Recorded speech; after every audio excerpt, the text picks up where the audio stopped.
Hello dear students, welcome back to my YouTube channel. आज मैं आपके लिए एक ऐसी मेथड लेके आया हूँ जो आपके मैथ्स के पेपर में, बोर्ड एग्जाम में गारंटेड मिलेगा आपको। ऐसे टाइप का सम, और ऐसे टाइप का सम अगर एग्जाम में आएगा तो आप कैसे सॉल्व करते हैं। अगर एमसीक्यू के लिए आएगा तो उसको with in a second answer कैसे निकालते वो भी तरीका बताने वाला हूँ, या फिर अगर 3 मार्क्स के लिए आ गया तो उसको स्टेप बाय स्टेप कैसे सॉल्व करते हैं वो भी मैं बताने वाला हूँ। इस मेथड में जो तरीका मैं बताने वाला हूँ वैसा तरीका अगर आप फॉलो करोगे ना तो मैं गारंटी के साथ लिख के देता हूँ आपको कि ये सम कभी गलत नहीं आएगा आपका, और ये तरीका आपको आगे भी काम आने वाला है। सो जरा केयरफुली देख लो, अच्छे से समझो और खुद ऐसे टाइप के सम सॉल्व करने की कोशिश करो। चलिए फिर देखते हैं वो तरीका क्या है, वो मेथड कौन सी है। ठीक है, स्टार्ट कर दिया सम को। ये जो सम आपको दिया है X square minus 15x plus 54 is equal to 0, is equal to से पता चला कि इक्वेशन है, और ये एक्स स्क्वायर क्या है, एक्स स्क्वायर मतलब हाईएस्ट पावर है, इससे पता चला क्वाड्रेटिक इक्वेशन है। तो क्वाड्रेटिक इक्वेशन को हमें फैक्टराइजेशन मेथड से सॉल्व करना है। तो देखिए क्या करना है आपको, यहाँ क्या सिंपली ये जो यहाँ पे इसको आप बोलते हो ए बी एंड सी, तो सिंपल एक्स स्क्वायर का कोएफिशिएंट एंड कांस्टेंट इनका करना है मल्टीप्लिकेशन।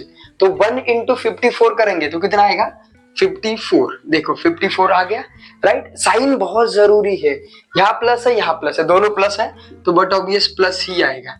देखिए अभी ऐसे दो नंबर ढूंढो जिनका मल्टीप्लिकेशन कितना है 54 है, और उन्हीं दो नंबर की एडिशन या फिर डिफरेंस जो भी आप बोलते हो कितना आना चाहिए 15 आना चाहिए। तो देखो 18 इंटू 2 करेंगे, 18 इंटू 3 करेंगे तो भी आपका 54 आ जाएगा। ओके 27 इंटू 2 करेंगे तो भी आपका 54 आ जाएगा, एंड 9 इंटू 6 करेंगे तो भी आपका 54 आ जाएगा। तो इनमें से आपको फटाफट आइडेंटिफाई करना है कि दो नंबर के एडिशन या फिर डिफरेंस 15 कहाँ पे आ रहा है आपको। तो देखो ये तो रिजेक्ट हो गया, ये क्या हो गया रिजेक्ट हो गया, क्योंकि 27 एडिशन प्लस करेंगे तो भी 15 आएगा ही नहीं। देखो दो पॉसिबिलिटीज है आपके पास, अभी आपके पास दो पॉसिबिलिटीज है। 18 एंड 3 का डिफरेंस भी लोगे ना तो भी कितना आता है 15, और 9 एंड 6 का भी एडिशन करेंगे तो भी कितना आता है 15 ही आता है। चलिए फटाफट चेक कर दे इनमें से कौन सा है। अगर मैं 18 लेता हूँ फॉर एग्जांपल, देखो रिजेक्ट कैसे करना है वो भी पता होना चाहिए। 18 एंड 3 ले रहा हूँ फॉर एग्जांपल, कैसे करना है देखो, यहाँ जो साइन आता है ना मिडिल वाले टर्म को, वो साइन ऑलवेज ग्रेटर नंबर को देना है। तो प्लस माइनस माइनस हो गया, क्या ये सही या गलत है एक बार चेक करो। चलो मल्टीप्लीकेशन तो सेटिस्फाई हो गया, 18 3 54 minus minus plus, no doubt. But addition देखते हैं, माइनस 18 माइनस 3 कितना हो जाएगा माइनस 21, लेकिन हमें कितना चाहिए माइनस 15, मतलब ये फैक्टर गलत है रे बाबा। डोंट वरी, रफ करते, ये भी कर दिया हमने रिजेक्ट। अभी देखो ये बचा है, अभी एक ही पेयर बचे तो यही आंसर आएगा। तो मैं लिख देता हूँ यहाँ पे 9 6। यहाँ तक तो सब सही कर लेते लोग, लेकिन याद देखिए माइनस है तो ये एज यूजुअल जैसे मैंने बोला कि यहाँ जो साइन आएगा ऑलवेज ग्रेटर नंबर को। बहुत सारे लोग साइन के टाइप बहुत कंफ्यूज रहते हैं, गड़बड़ करते हैं। वो तरीका मैंने अभी प्रीवियस केस में समझा दिया, फिर भी अगेन एक बार समझा देता हूँ।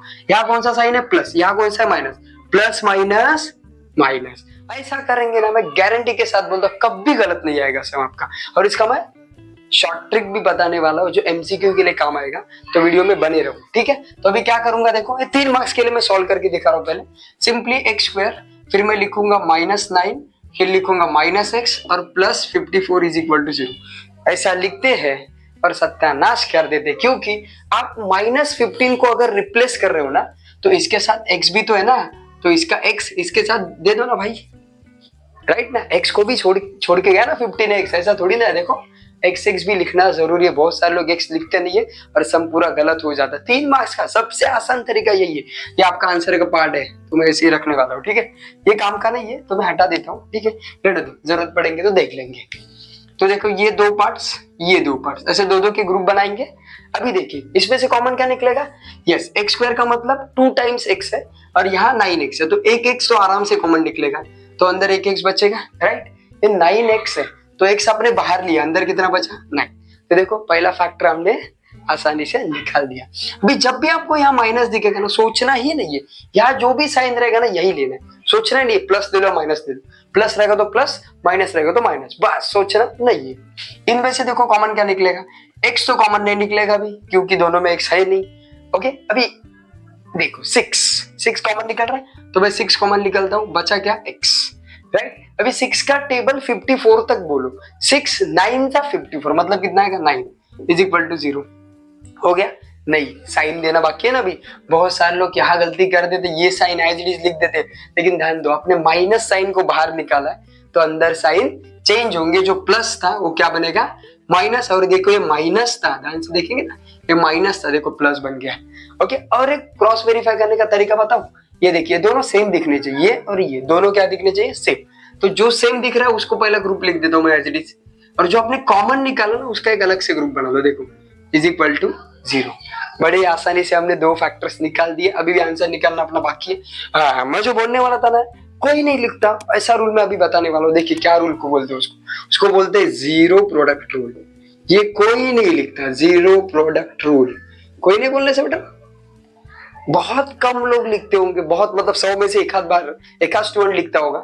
लेकिन मैं बोल रहा हूँ कि ऐसे आप लिखेंगे ना तो मार्क्स तो उतरे मिलेंगे, लेकिन बोलते ना कि अलग बाकी लोगों से अलग पेपर दिखेगा आपका। ठीक है, चलिए देखते हैं जीरो प्रोडक्ट रूल का मतलब ही क्या होता है। सिंपल, कोई भी दो नंबर का multiplication zero, case a into zero तो भी जीरो आएगा, जीरो इंटू बी तो भी जीरो आएगा, या फिर दोनों जीरो रहेंगे तब जीरो आएगा। अभी ये केस तो हमें यहाँ पॉसिबल ही नहीं है, कुछ ना कुछ आंसर तो मिल ही रहा है ना। ये दो केस देख लो, दोनों में से एक जीरो होगा तो इसको कैसे लिखूंगा मैं, x minus 9 is equal to 0, और एटलीस्ट 1 जीरो होगा। दोनों एट टाइम जीरो नहीं होंगे, एटलीस्ट 1, इसीलिए और लिखते हैं। हाँ, कभी आपके माइंड में अरे ऐड क्यों नहीं लिखते, ये रीजन है कि दोनों जीरो होंगे तो वैलिड नहीं होगा ना, इसीलिए एंड नहीं लिखते। और क्यों लिखते, दोनों में से एक जीरो होगा। ठीक है, तो x minus 6 is equal to 0, तब ये माइनस है वहां जाके बनेगा प्लस, और ये माइनस है वहां जाके बनेगा प्लस। तो ये आपका आंसर सही है गलत है कैसे आइडेंटिफाई करें, शॉर्ट ट्रिक, या जो भी आपने फैक्टर निकाला है ना उसका ऑपोजिट साइड चाहिए। माइनस 9 है देखो प्लस 9, माइनस 6 है देखो प्लस 6, मतलब आपने निकाला हुआ आंसर सही है, कांग्रेचुलेशन, करेक्ट। देखो तो लिखेंगे therefore 9 6 are the roots of given quadratic equation, है ना, गिवन क्वाड्रेटिक, शॉर्ट में लिख रहा हूं इक्वेशन, गिवन क्वाड्रेटिक इक्वेशन। देखिए हमने इसको इजीली कर लिया कंप्लीट। चलिए गाइस सेकंड क्वेश्चन देखते हैं। सेकंड क्वेश्चन में क्या दिया, देखिए ये जो क्वाड्रेटिक इक्वेशन है ये स्टैंडर्ड फॉर्म में नहीं है, तो सबसे पहले हम इसको स्टैंडर्ड फॉर्म में कन्वर्ट करते हैं। तो स्टैंडर्ड फॉर्म में कन्वर्ट करते समय क्या करते हैं, राइट हैंड साइड में 0 होना चाहिए, बाकी जो कुछ टर्म्स है वो लेफ्ट हैंड में होना चाहिए। तो देखिए ये दो टर्म्स राइट हैंड साइड में, तो सबसे पहले मैं इनको क्या करता हूँ, लेफ्ट साइड में शिफ्ट कर देता हूँ। तो देखिए आंसर आपको ये मिल जाएगा। अभी जैसा हम शुरुआत करते हैं, एम स्क्वायर का कोएफिशिएंट कितना 5, और ये कितना देखिए c मतलब कांस्टेंट माइनस 15, इन दोनों का करेंगे मल्टीप्लिकेशन, मतलब कितना आ जाएगा 75, मतलब 15 5 जा 75। साइन बहुत बड़ी चीज है, ये प्लस है ये माइनस है, प्लस माइनस माइनस, तो मतलब नेगेटिव 75 आ गया। अभी ऐसे दो नंबर ढूंढो जिनका मल्टीप्लिकेशन 75 है, और उन्हीं दो नंबर की एडिशन या फिर उन्हीं दो नंबर का डिफरेंस मिडल वाली टर्म आनी चाहिए, मतलब 22 आनी चाहिए। तो सोचो सोचो सोचो, सोच लिया, यस 25 इंटू 3, करेक्ट, सबको यही मिल गया होगा। अभी हम इसको कर देते बॉक्स, और ये आंसर का ही पार्ट है तो आंसर में लिख लो, रफ और नहीं है। साइन डिसाइड करना बहुत इंपॉर्टेंट है। क्या बोला था मैंने, मिडिल टर्म को जो साइन है वो हम दे देंगे ग्रेटर नंबर को, और फिर यहाँ कैसे डिसाइड करेंगे, माइनस माइनस प्लस, ऐसे करो। अगेन मैं बोल रहा हूँ डेफिनेटली करेक्ट आएगा, कभी गलत नहीं होगा आपका सब। ठीक है, चलिए आगे देखते हैं। हाँ, अगर मैं इसे डायरेक्ट शुरुआत करता तो गलत आ जाता, इसीलिए क्वाड्रेटिक इक्वेशन को सबसे पहले स्टैंडर्ड फॉर्म में कन्वर्ट करो फिर सॉल्व करो। ठीक है, अभी अपना जैसा शुरुआत करते वैसे 5m², ये जो है ना ये पार्ट साइन के साथ इसको उठाओ हटाओ और इन लोगों को लाओ, मतलब कितना -25m plus 3m minus 15 is equal to क्या आ जाएगा 0, क्या आ जाएगा 0। चलिए आगे कंटिन्यू कर दे, दो दो का ग्रुप बना लो, बन गया। यस, अभी इसमें से कॉमन निकालेंगे, तो क्या कॉमन निकल रहा है, देखिए 5 है 25 है, तो 5 के टेबल में 25 आता है, तो कॉमन क्या निकलेगा 5, करेक्ट। फिर m² मतलब कितने टाइम्स m है 2 टाइम्स, और ये सिंगल m है, मतलब दोनों में से m बाहर निकलेगा। तो चलिए देखते हैं क्या बचा है अंदर। 5 आपने ऑलरेडी बाहर लिया, m² का मतलब 2 टाइम्स m है, एक m आपने ऑलरेडी बाहर लिया तो एक बचेगा अंदर m, तो फिर 25 है। देखो m को हमने ऑलरेडी बाहर लिखा है तो m यहाँ नहीं आएगा। 5 का टेबल 25 तक बोलो, 5 5 जा 25, राइट, ये हो गया आपका करेक्ट। आगे देखते हैं, मैंने क्या बोला था, यहाँ जो भी साइन रहेगा ना सोचना नहीं है, जैसा है वैसा लिख लो। फिर अभी इनमें से कॉमन क्या निकलेगा, क्या m कॉमन निकलेगा? नहीं, क्योंकि दोनों में m कॉमन नहीं है। ये देखिए 3 है तो मैं 3 को कॉमन निकालता हूँ, देखो 3 कॉमन आ गया। अभी अंदर बचा क्या? m। अभी 3 का टेबल 15 तक बोलो, 3 5 जा 15, इसका मतलब 5 इज इक्वल टू 0। यहाँ तक सही है गलत है चेक करें, देखो दोनों ब्रैकेट से, अरे बाप रे सही नहीं दिया, देंगे डोंट वरी, जानबूझ के नहीं दिया था मैंने। यहाँ जब भी प्लस साइन होता है ना ये बाहर, तभी अंदर साइन चेंज नहीं होता, जैसा है वैसे ही आ जाता है। प्रीवियस केस में मैंने क्या बोला था, यहाँ जब माइनस साइन आता है ना अंदर साइन चेंज होता है। बहुत बड़ी मिस्टेक करते हैं लोग, सो केयरफुली। ठीक है, जो भी सेम ग्रुप आया उसको मैं लिखूंगा एक ही बार, जैसे कि m-5, और जो भी आपने कॉमन निकाला है उसका एक अलग से ग्रुप बनेगा, इज इक्वल टू क्या आ जाएगा? 0। गाइस रूल याद आ रहा है, मैंने प्रीवियस क्वेश्चन में बताया था, 0 प्रोडक्ट रूल। मैं बोल रहा हूँ लिखो, बहुत सारे लोग नहीं लिख, बहुत सारे क्या 99% लोग नहीं लिखते। आपका क्वेश्चन अलग दिखना चाहिए लोगों से, तो लिखो। तो क्या है, उसको बोलते हैं by 0 product rule. 0 product rule मस्त भाई की, इसको बॉक्स करो, आपके आंसर शीट पे रूल करने वाला है ये। ठीक है, चलिए देखते हैं। तो m-5 इज इक्वल टू 0, और समझ गए ना और क्यों आया? नहीं समझे तो प्रीवियस क्वेश्चन अगेन देख लो, समझ आएगा।